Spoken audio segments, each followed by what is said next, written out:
Welcome to another edition of After the Whistle, Wednesday, April, whatever date this is. The 12th. 12th, yeah. April 12th. It's almost vacation. I'm here. Todd's here. Yep. You know there's a butt-slapping Olympics? Huh? A butt-slapping Olympics. I'm scrolling through Twitter and I see a video of butt-slapping Olympics. How big is the booty they slapping? Here's the video. That's a back. That's not a butt. That's a long back. They need to get some cheeks in that ring at least. They're making everything a damn sport nowadays. A butt-slapping Olympics. Very, very interesting. Also, other interesting thing happened over the weekend. I was at the gym, just shooting around. I saw some kids on the side hoop that were working out, getting some shots up, and I'm just watching. One kid, he was missing a lot. Yeah. He was missing a lot. So I just told him, I gave him like I just told him to do these 3 simple things. He looked at me, he was like, stop doing that and do this. He made 3 shots in a row. And he was like, oh. And then there was another one. I told him, you do know you're not going to have that much time to shoot in a real game, right? Oh. No. He's like, but this isn't a real game. I'm like, isn't the point of practicing is to practice game-like situations? You're not going to get a pass, wait there, bounce the ball, and then shoot it. The defender's going to be right there. He's like, but this is not practice, this is a game. I'm like, all right. And there was a difference. There was 3 of them. 2 of them actually listened to the stuff I told them, and then there was him. And I'm just like, all right. And that's... That third kid might be paying for admission soon. I get sick of talking to kids, though. Like, that first comment, I'd have been like, you good, bro. I just walked away from him after that one. I sat there and watched as he proceeded to miss 20 shots. And then it's like, some of these kids, it's like, you have the nerve to get offended when somebody's just trying to help you when they see how bad you are. Yeah. I'm not going to say you suck because you still have time to improve, but like some of your attitudes suck though. Yeah. Like if somebody's trying to help you, at least hear what's being said to you first before you get offended or before you think you have the right to just have diarrhea come out your mouth. That's what you guys sound like. Definitely. So I was like, I'm not going to talk to him. So I talked to the other 2. I'm just like, listen, fellas, the point of these is to make as many shots in the least amount of attempts as possible because from what I'm watching, y'all 20 shots trying to make 5. You're going to be tired by the time you get it. So like, but they just learning. So I'm like, 1 or 2 of them, they was like, okay, yeah. I'm like, cool, just little advice. Also, too, just remind kids, they only shoot the basketball for one reason only, to put it in the hole. That's the only reason why you shoot it, to score. Oh, man, yeah. Well. By the way, the basket is bigger than the ball. This is true. This is true. There you go. Well, the Minnesota Timberwolves were not shooting to put the ball in the basket the last 6 minutes of the game last night, and what was apparently some straight comedy because that last 6 minute of that game was just some abysmal basketball, and I wrote this down. So Mike Conley Jr. hit a 3 at the 6:01 mark that made it 95-88. And the T-Wolves did not score again until those 3 free throws by Conley to send the game into overtime. Minnesota just has this culture that nobody believes that they're ever going to be successful. They might win a playing game, they might win a first round series, but like they're never going to really be the upper echelon where some of these people in Minnesota wish they will be. They were looking like the Minnesota Huskies last night. I didn't see any fangs come out of their jaws at all. Like they played like how they usually play. For one, Rudy, shame on you for just bailing out on your team. Regular Minnesota culture. Karl Anthony Towns holding guys when he has 4 fouls to give you your 5th when you know you're under the basket where cameras are right there. Stupid Minnesota culture. Kyle Anderson dribbles off his foot. Minnesota culture. Out of a timeout. But see, that's also common for him in that Rudy situation. Because Rudy got mad and he got suspended, but what did Kyle really say to really piss Rudy off? And if you dribble off your foot, that's just karma. Yeah.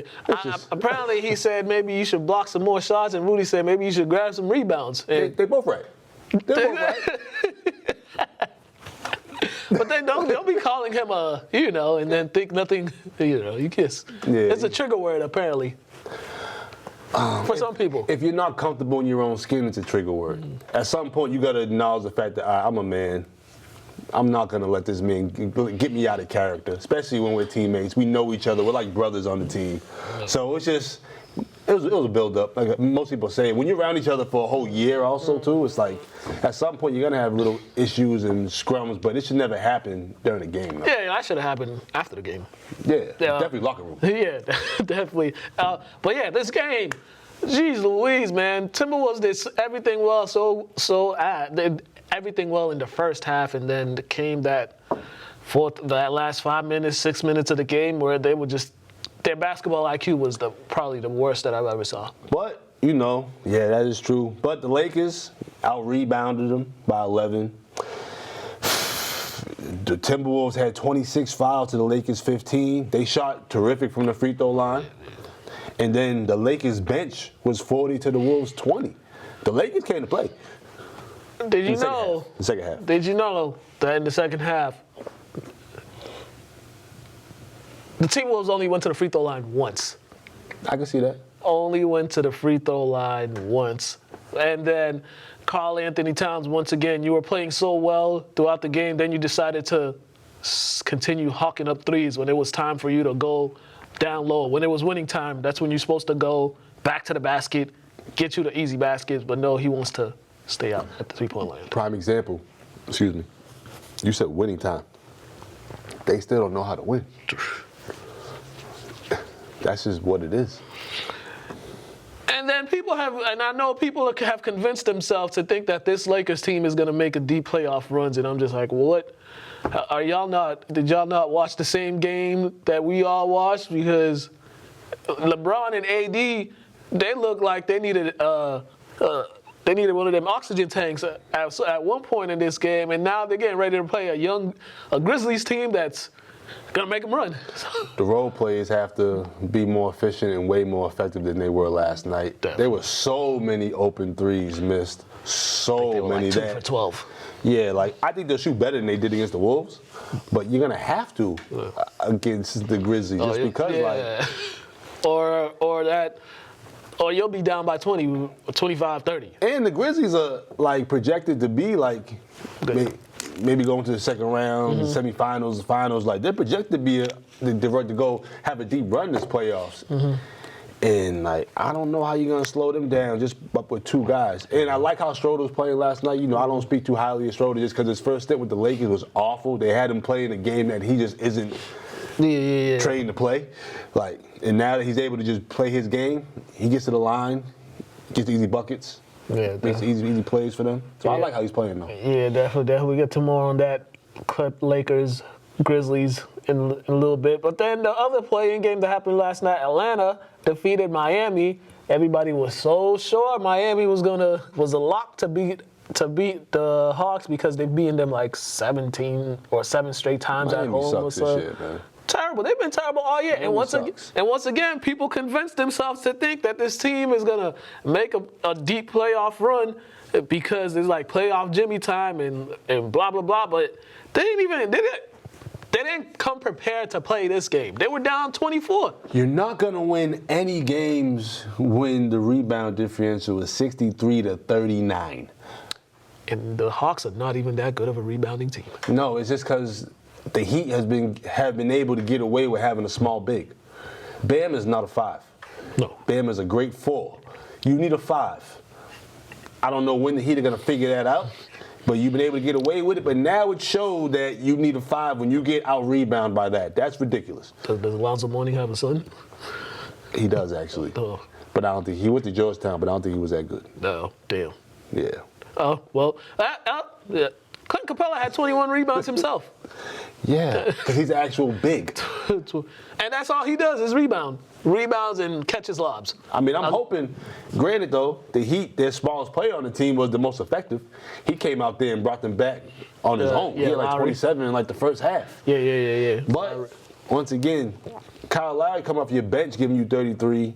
Hero 26, but he didn't have the best game. Butler 21. Then we have Oladipo. What happened to him? I don't know. Is he like a shell of himself? And Or is he only still played trying 9 to- minutes. Now, is he still trying to get acclimated to playing? I have no idea.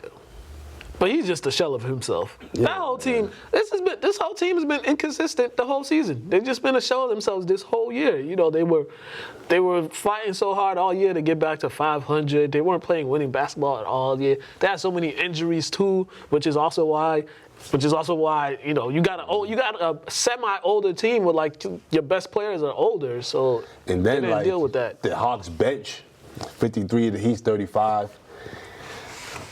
DeMarcus Cousins not signed, right? They could have signed him for the playoffs. Yeah. Like they need a big. And what happened with this guy, Duncan Robinson? Oh, he played?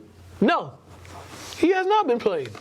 They gave him that contract, and it seems like they like put him on the shelf, and it's. Maybe they paid him to sit. Because you know, like when he's not hitting shots, he can't really do anything else for you.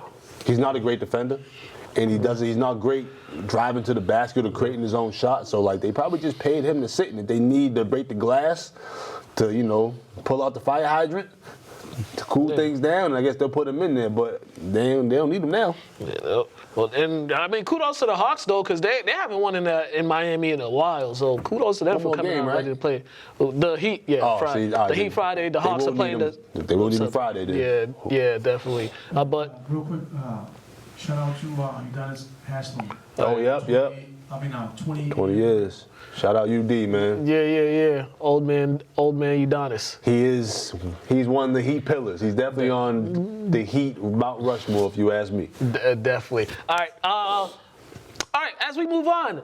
Okay, there's a couple more playing games. I like these playing games. They're pretty entertaining and they keep things interesting, good or bad. It's a little the playing games. The past 2 years or 3 years, however many years they started this, they started in the bubble. So, yeah, it's like 3 years. They started in the bubble, which is interesting. It's been interesting. A couple more playing games. We got two more tonight. Chicago and Toronto. We'll start off with that one. Also, two teams. They kind of had a little bit better expectations on how their season would go, but their seasons did not wind up going the way they wanted to go. It was kind of like both of these teams are like this and this. The Bulls, there was like points in this season where they played like, this team looked like a championship team, and then there was too many points in the season where it's just like, have these dudes played together in a while? Like, they just look like they just threw them all in there. That's kind of been the Bulls. Yeah, especially with some of the injuries they've been having to deal with, and hoping that they had some guys that help the offense flow, like Alonzo. Mm-hmm. That's a big miss, not having him. But Toronto's been kind of under the radar. They've been consistent though. Toronto's always been a quality team, kind of solid. Yeah. The Heat, Chicago, solid. I don't see neither one of these teams doing anything in the long run in the playoffs, but it's gonna be, I mean, your reward for winning this is you have to play. you gotta go there and play the Bucks. So, that's your reward. Yeah. So good. Yeah, good luck. At this point, it's just like enjoy these playoff bonus checks and all that other stuff. And that's my only issue with like the playing game. It's like you got these guys busting their ass to go lose. Yeah, pretty much. And then the other one, OKC versus Nola. Now this one, I want to see this game because it's full of young talent, especially with OKC, where like the oldest guy on the team is like 23 or something like that, or 24. They just got a young team they just go out there and play. They're like, they don't do too much. They just going out there and play. And then you got two young stars, Ingram, of course, Gilgeous-Alexander, and there was the other dude, Giddy. Giddy? Yeah, Giddy. Giddy, yeah. Yeah, so it's like, OKC, they've done a good job of the post-Durant and Westbrook. They've done a good job of getting talent and just making them relevant because it could have went sideways. Yeah. Kudos to Oklahoma City and the front staff just for making, like I said, great draft picks and bringing great coaches in to help keep them afloat because, like I said, they could be the bottom of the barrel, but they're in the middle of the pack. Yeah. So you really can't get mad at that, especially, like I said, the youth they have. Usually teams that young are trash. Yeah. Houston. Yeah, but fortunately, OKC has actual leader with Shea Alexander. So, Yeah. Who in the world is their coach? Who? Oklahoma City. Who's their coach? It don't even matter. Shea their point guard. Your point guard, second in command to the coach, so, he's all right. Yeah, the winner of that one, they get to face the Nuggets, who is the number 1 team. But see, I can see them having a better shot against the Nuggets than the East team against the Bucks. You are correct. Mark Daignault, I think that's his name. I think that's how you pronounce it. Well, kudos to him for not letting it go astray, and just putting the right guys in there. But just doing your job, man. Yeah, basically. Just doing your job.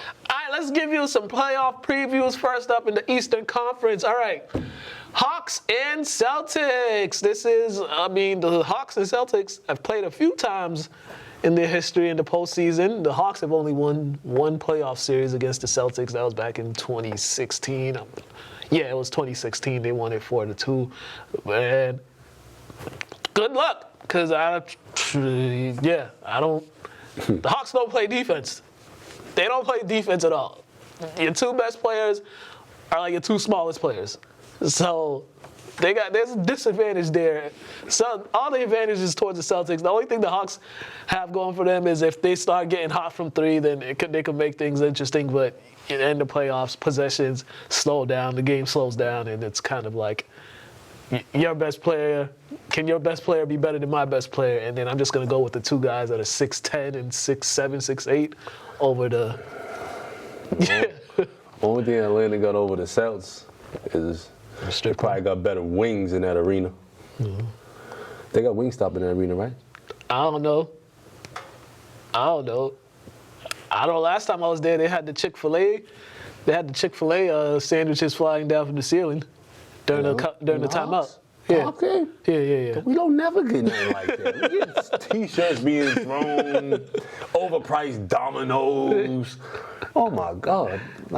Oh man. He said milk. Yeah. But I don't know why we've been talking about this series. To be honest with you. All right. I go to Atlanta. I want some fried chicken. That's all I'm worried about. Go to Waffle House, something like what we talking about? Yeah, I think the Celtics, they just got to make quick work of the Hawks. Just get them out as quickly as possible so you could get the proper rest. Because at this time, in the playoffs, especially the playoffs, the days off are so, you get like 1 day off before each game. And our 3 minutes aside, they're like 4 and 5. Yeah. Like, bro, man, this better not be no series. Yeah, I agree with you. And this is like, yeah, I got nothing else to say. I can't. Like the Mark Styles right now. All right, then we got Brooklyn and Philly. For all I'm seeing, I think Joel Embiid it looks like Joel Embiid is going to win the league MVP this year. People are guilting themselves into giving him MVP just because he hasn't won one. I'm going to keep on saying that because, geez Louise, the crying from everybody talking about, that's a whole different subject. But I wouldn't be surprised if Brooklyn actually upset them because of the way Mikal Bridges has been playing since he's got to Brooklyn. He's just been he's now showing his full game. Multiple 40-point games, multiple 30-point games, and they can't play no defense, but they can put the ball in the basket. I mean, the handcuffs is off. Right. He was only able to do so much based on the personnel he played with. He played with a guy who gets paid to score, and he played with another guy that gets paid to distribute the ball and score. And he played another guy who gets paid to block shots and score and rebound. Yeah. So it's like now he's able to actually play his game, and he's an actual professional. Yeah. If any kids want to know what a pro's like, that's a pro.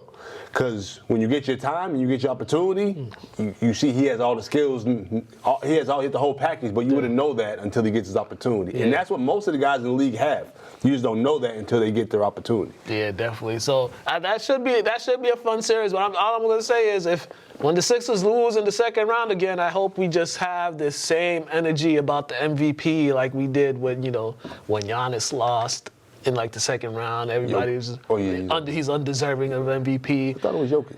Yeah, I'm gonna get there. Okay. When Jokic lost, when Jokic lost last year in the second round, everybody was just saying how much he didn't deserve the MVP and stuff like that. So when the Sixers lose in the second round, which will happen because history tells you that's just what's gonna happen, and we need to have that same energy. And then, because man, Or we just need to separate our emotions from logic in regards to all arguments when we're giving somebody an award or rewarding somebody for their accolades and skill set. Because it really is a guilt trip MVP.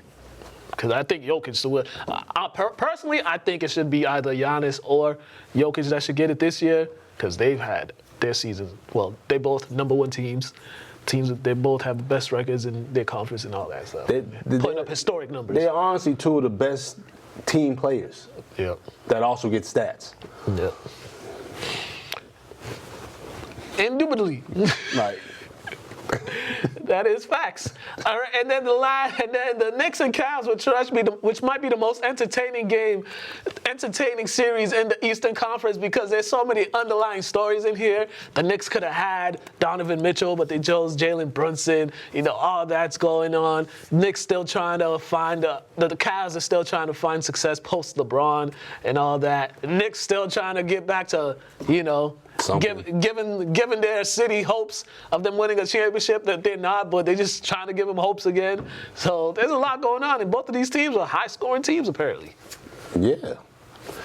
I'll be honest, I haven't seen much of the Knicks or the Cavs just because they didn't really get much TV time. Mm-hmm. I don't think they were expected to do much this year. They'll get more TV time next year, as we know. But I think it's going to be a quality series. Yeah. I think it's going to be, might go to 6-7 games just because they're kind of equal. Yeah. I think Cavs going to come out on top just because they just have more. They have multiple bigs that can do multiple things, and the Knicks are still trying to figure out themselves a little bit. And I think Mitchell, the last couple games against the Knicks, he had 40 points. Oh. Yeah, I think. Well, and Brunson had like a 40-pointer against Cavs. Well, I would love to see those two duke it out in a great playoff duel because I love seeing guys go at it. Yeah, that's me. I'm a god, so I'm partial to gods. We know. We know. We know. Then you're going to love the Western Conference ones with the Warriors and the Kings. Talk about guard play. You got Malik Monk. You got De'Aaron Fox. You got Steph Curry, Klay Thompson, Jordan Poole. Little defense, too. That's what you're going to have. Little defense. Golden State needs to keep them boys in front. Yeah. I think the Kings got the home court advantage. So I think they have the home court advantage. All I know is It's that going to be loud.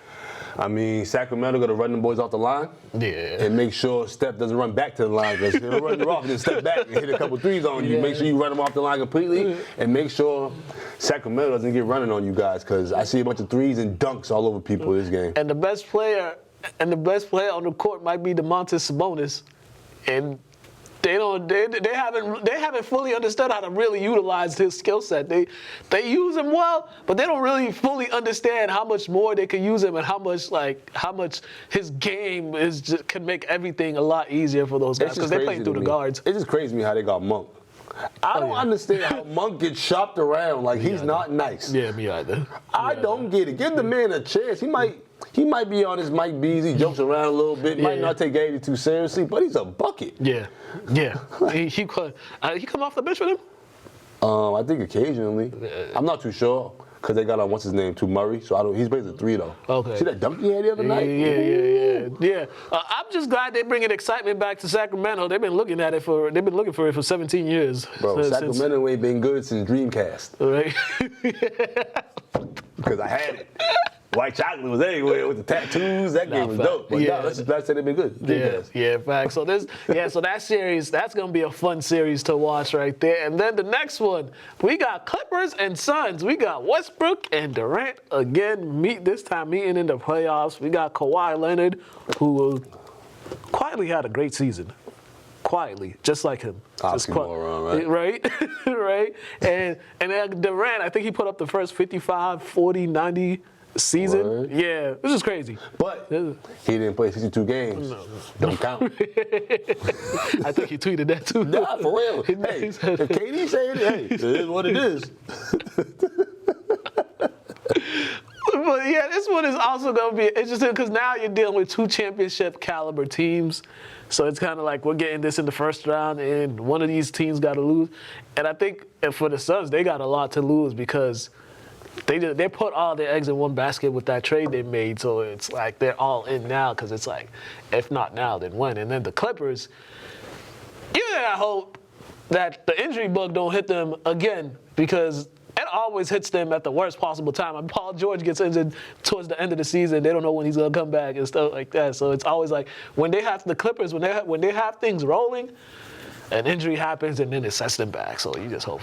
Yeah, I'm hoping the Clippers, get out injury free. Same thing with the Suns, because Booker's hamstring's been an issue the past couple years. Chris Paul's body's been an issue at some point throughout the playoffs. Hopefully he can hold up. Hopefully having KD just relieves pressure off Chris Paul. But yeah, man, it's whoever's stars can hold up.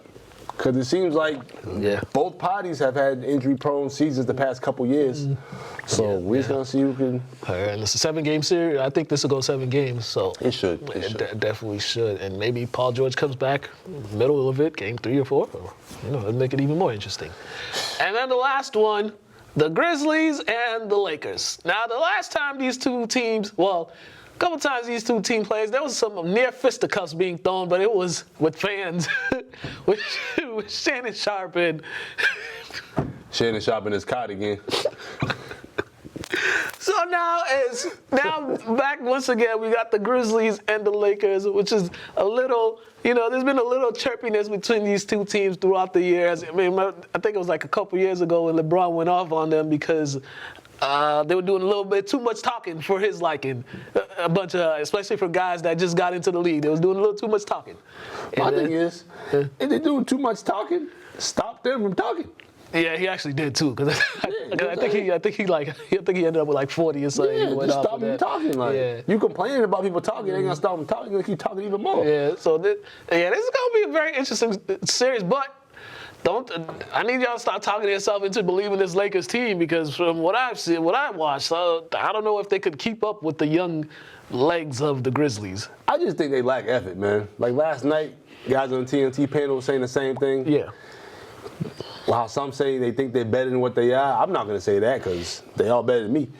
But all I'm going to say is this aspect of, like, they might not respect their opponents the way they should and think that things are going to come to them as easy as they should. Yeah, definitely. You know what I mean? They all ain't better than me.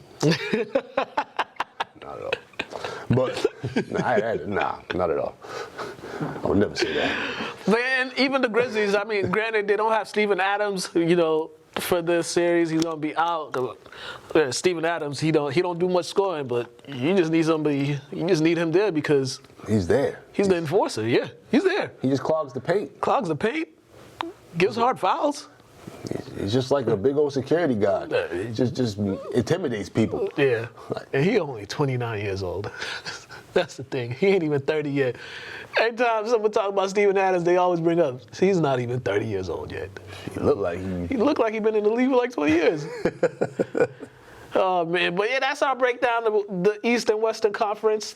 They officially started already, but game 1 for the Celtics is Saturday, which should be some exciting series. All right, we got Athletes Corner, Lynn Classical Boys Basketball. Check this out, and then we're going to come back. We got some fighting. We're actually going to talk about UFC and boxing. Word up. Before we close up. Fisticuffs.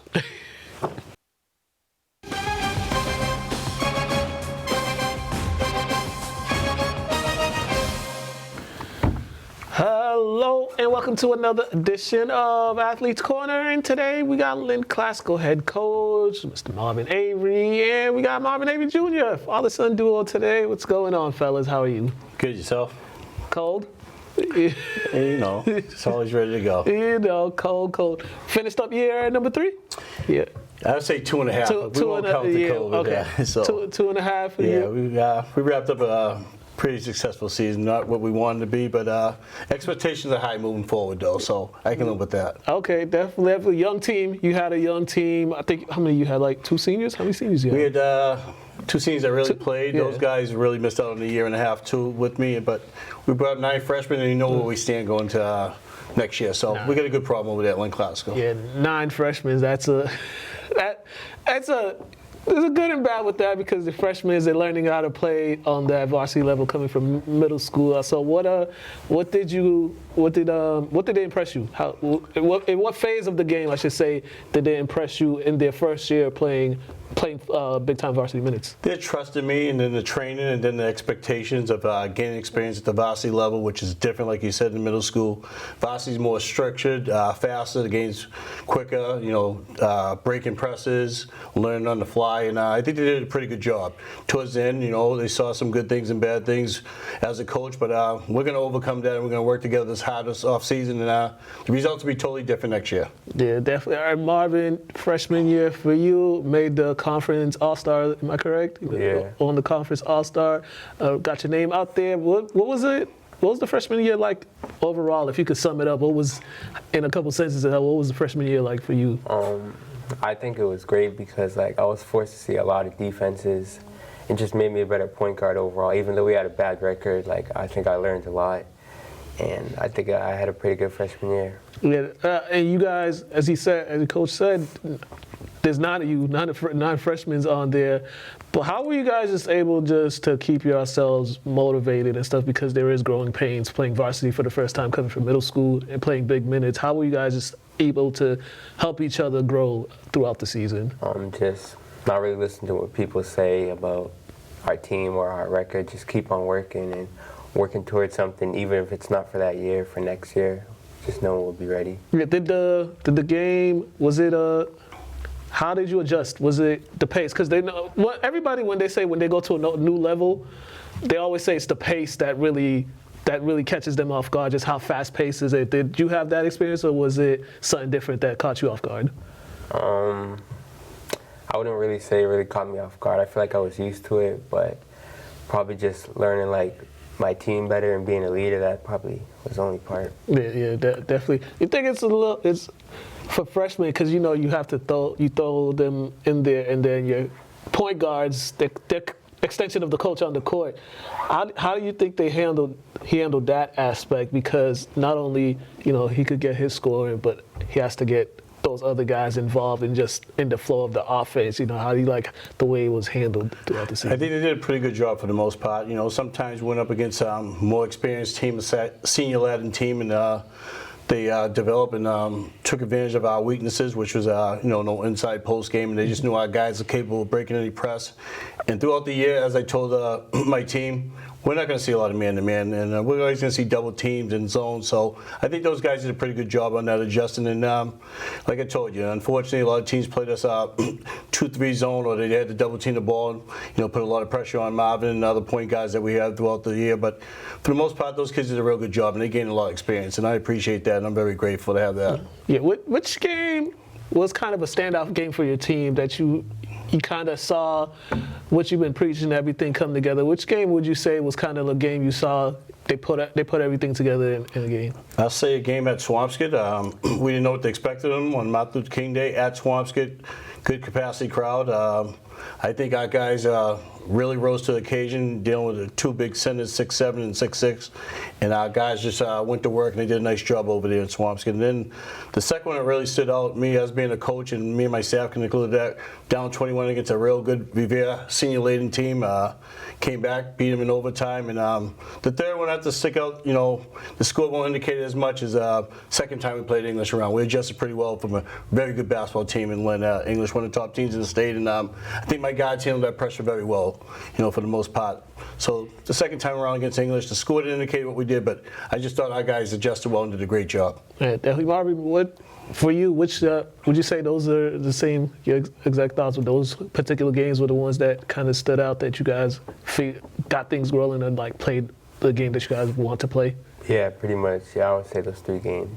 What was it about the second time you guys played Swampscott that was a lot different than the first time? Because the first time you guys played them, you started off well, then cooled off, and it seemed like the second time you guys played them, you guys more stayed on it throughout the whole game. I feel like the first time we were really missing a couple guys, and we didn't really gel like that like the first time around. But like the second time around, we were like getting a little closer, and like we knew coming into that game, like if we just play the way we play defense first, we'll be fine. And yeah, the results showed it. Yeah, for you being named all-conference, all-GBL player, being selected to that all-conference team, what was it for you the moment you got the news?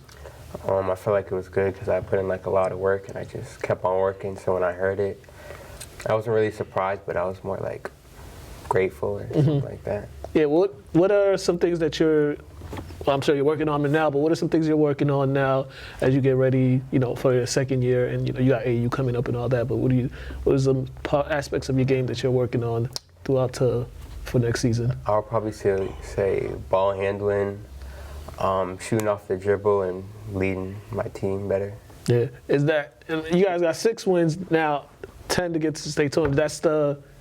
You guys feel like, all right, you know what it takes to get to that point to win certain games that'll help you guys, as the season goes on to get enough wins to make the state tournament. You feel like you guys figured out the winning aspect of varsity basketball? Yeah, I feel like most of our losses were like close losses in like the fourth quarter. We just couldn't put like a end to it, but we were really up on like most of those games. We just let it go, but I think, we'll get the hang of it, and next year we will. Yeah, Coach, you've been at this for a long time.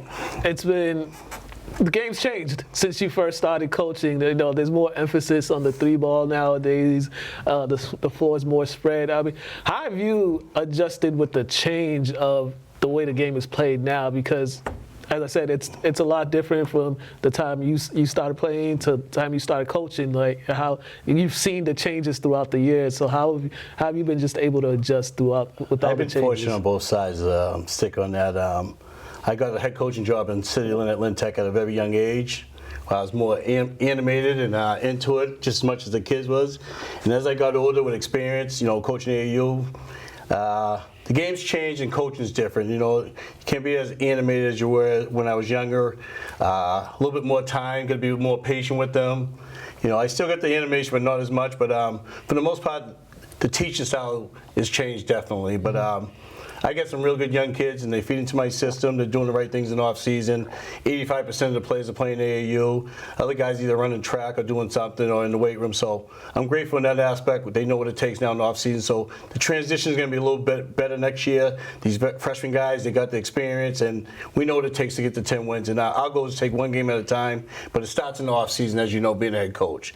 You got to do the right thing in school, in the classroom. So I tell the guys, if you're not passing for a quarter, you won't play summer ball. And we were blessed to have a good donation and good fundraising where we can get a real good team bonding, like I did that back in my days at Lynn Tech. We're going to be heading off to Florida this year for a real good team bonding. We're playing 2 very good teams, JV and varsity programs I'm bringing. I'd like to thank Amy Dunn and Billy Devin for helping us with that, and the school committee approving it. So that's going to really be the peak and stone of us going forward, a team bonding trip. And that's much grateful for not only our program, for the city of Lynn too. Just see that the kids can travel outside, come back, bring the experience back here, and get ready to rock and roll when it comes November. Yeah, definitely. Lastly, how important is that the aspect of playing multiple sports? Because I know nowadays people just want to focus. A lot of players focus on one sport in particular. But just how important is that just to keep yourself active and playing multiple sports and just learning different things from those multiple sports that you could bring to the sports that you are mainly focused on? Right. Nowadays, most of these kids, they focus on basketball and the multi-sport. Now you can call it AAU or pick up or travel, but I encourage kids to play every sport in high school. That's what I did. But nowadays, most of the majority of kids focus just on one sport. And moving forward, I don't control that situation. I endorse my kids play track, volleyball, football, do whatever you got to do in the off season. But you just got to participate in something to be athletic these days. Definitely. All right, Marvin, what can we expect for your second year campaign? Individually for an outstanding year, and as a team, we're gonna prove to everyone that we're going to be that team next year, and we're just going to shock a lot of people, individually and as a team. All right, fellas. Appreciate you guys taking the time to come here and chat with me. You're welcome, once again. They got AAU and stuff like that. He got AAU coming up, so good luck with AAU and all that. And then we're definitely looking forward to see you guys how you guys play next year. So, once again, Athletes Corner, Lynn Classical Boys Basketball. We're out of here. Thank you. No problem.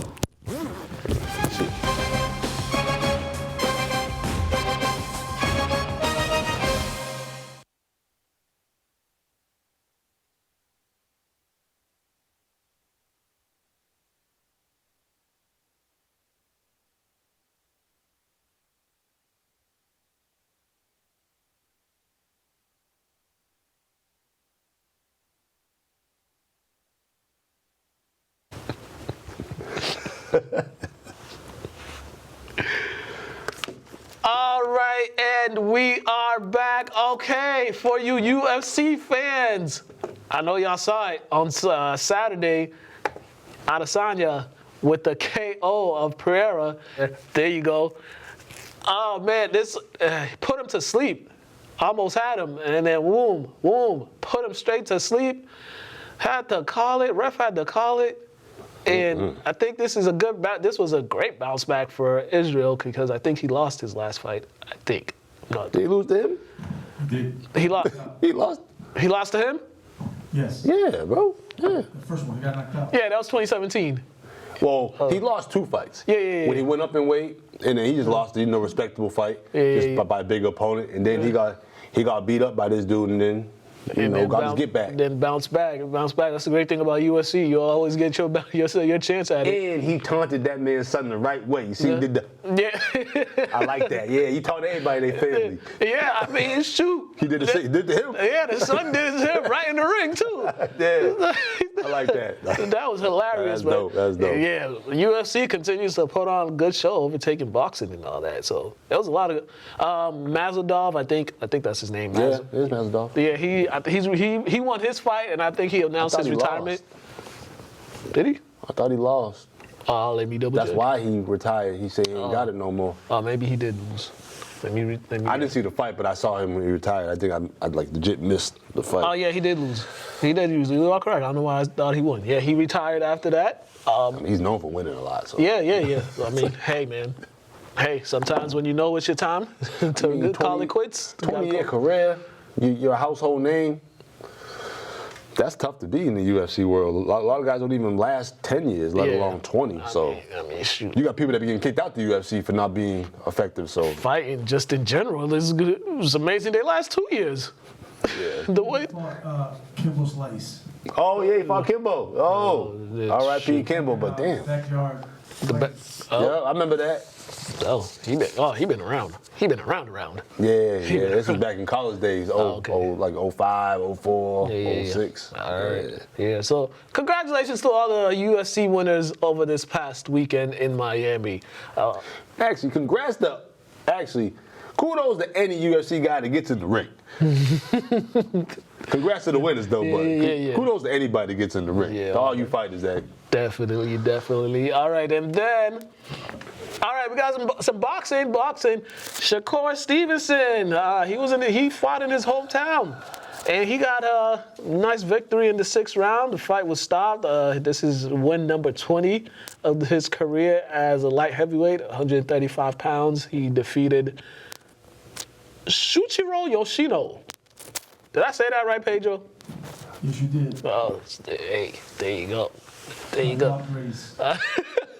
So, Pedro, what's next for Stevenson? Who's he looking? Do you know who he's looking at next, or what's like the next move for him? But he wants like everyone, including Gervonta Davis, Devin Haney. Okay, that would be it. Disputed, yeah. That'd be entertaining. Why did he even fight this man? This was not a fight. I mean, Because he went up in weight, 135 pounds for the first time. They should have gave this man a bye. Should have gave Stevenson a bye. Stevenson landed 123 out of 245 punches, 50%. He landed almost 60% of his power punches, 104 to 174. Yoshino he threw 332 punches and only landed 36. This was not a fight. It was a beatdown. That's what it was. From what you just said, it was a beatdown. It's like, And, he had some frustration he had to let off, and Yeah. they gave him an easy target. oh my God, bro. Dude, you didn't see when he got knocked? He swung and missed. Didn't even hit anybody. Hey, Wasn't even man. swinging at nobody. Like, oh man. By the way, Devin Haney is scheduled to fight Lomachenko sometime in May. All right, we'll take that. That's worth watching. Yeah. All right, and then another one, Brian Mendoza. He picked up the WBC's man. He's supposed to have the Dalcine arms. Yeah, supposed to be like Kareem versus Bruce until Bruce got a grip on reality.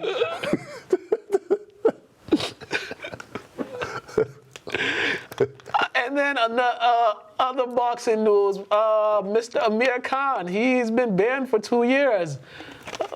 Wonder what he did.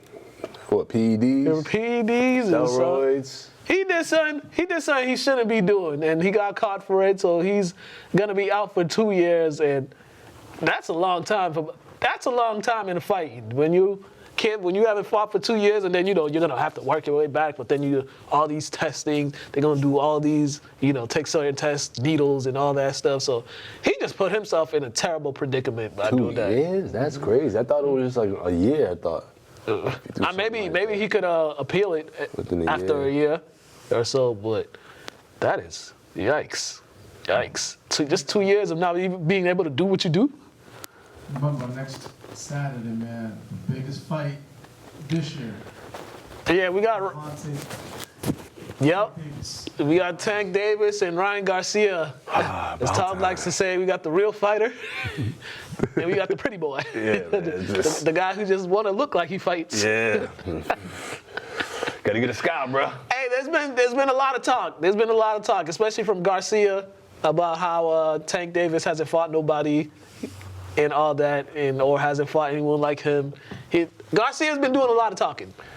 My thing is, Garcia fought, what, 2-3 years ago? Last year. Last year, who? His computer screen? Because nobody saw it.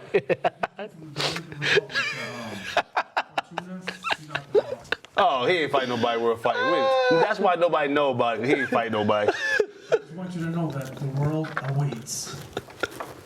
He's a- Tank Davis. So they're both undefeated. Yeah, this is definitely gonna be a big time fight. But yeah, Garcia better back up all the stuff he was saying, because he was taking a lot of shots at Tank. So now's the time. He been in front of a screen for like 700 something days, bro. Like, come on, it's time. I just hope that he has the Wasakaka. Yeah, the Wasakaka. Hope he got that, because we know Javante got it. Oh, You don't know what that means? That's that. Said that was a caca. The Wasakaka. That's right. Oh man! Oh snap! I completely forgot. Before we're almost up to the end. The Bruins, they set the record. They set a couple record. Most wins in NHL history. Oh, I like that graphic. Got the flag. They got 64 wins. That need to be our new flag. Yeah, they got their 64th win against the Capitals. They are currently on a 1, 2, 3, 4, 5, 6. Yeah, That could be our state flag right there. That's dope. Right? I like that. The Bruins are currently on a 7-game winning streak, and they also set the record, the NHL records, with 133 points. So this seems like a team that's destined. I ain't gonna say, don't want to speak too soon, but they're playing. They better be destined to make it to the Stanley Cup at least. Yeah. This is a team that's really been playing like. I had a dream that they won everything. They won it all. I had a dream that I refreshed it, and I was hurt again. So, man, the most points before this, the most points was 132 points. It was set in 1976, 1977 by the Montreal Canadiens. So, yeah, this is a record that's stood for a long time, and yeah.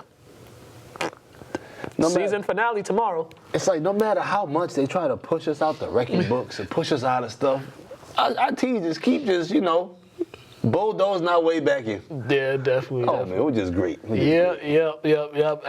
So the Bruins, their season's over. They have their last game tomorrow, and then they get ready for the postseason. Quickly, I forgot to mention this. In NFL news, Odell Beckham Jr. signed with the Baltimore Ravens for I think 18 mil, 1 year, $18 million deal. So, I mean, good job, but who's gonna throw him the ball? That's what I was kind of like. That's the biggest. I was kind of like, all right. Elephant in the room question right there. Yeah, you paid this man, but you didn't make sure you got. Let me slow down. Is this their way to try to get Lamar to try to lower his value? Because I'm insulted if I'm Lamar. Unless they're gonna come up with a way to give him the money that he wants. So, yeah, good move, but. You just took some money out of my pocket to give to Odell when I'm asking for my bread. Yeah. And we don't know how he's going to be, too. Granted, he's coming off a major knee injury, a second one, and he ain't played all last year, so it's going to take a time for him. And then you sign him now. Like, you guys couldn't have got him at some point throughout the season to help you with Lamar.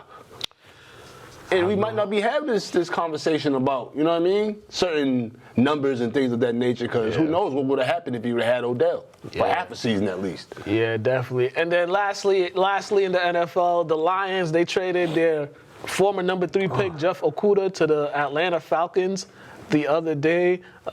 This is the draft is coming up, so they got this, making some draft moves and stuff like that. But geez Louise, you trading a young cornerback just like that?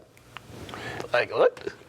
I can't answer some of these actions. Like, it seemed like Detroit got a good thing going with their coach and all that. It seems like he's kind of like shifting their culture a little bit. Unless they have somebody coming in. Yeah. They need to make room for. They must got big plans or something. Lastly, before we get out of here, we want to say rest in peace to Buzzy Barton. Mm-hmm. Passed away last week. Buzzy was a good guy. Every time he sees me, he always just asks.